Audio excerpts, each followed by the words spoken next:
It's Sunday the 4th of May. It's 8:30 in the morning. And obviously we've got like lots of planes flying over because there's all these trails in the sky blocking out the sun. There's this one right over there. That's the newest one. You see that? There it is.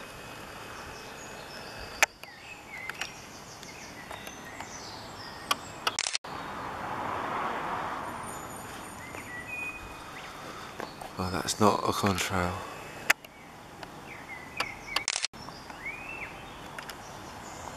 That's a chemtrail because this is Sunday morning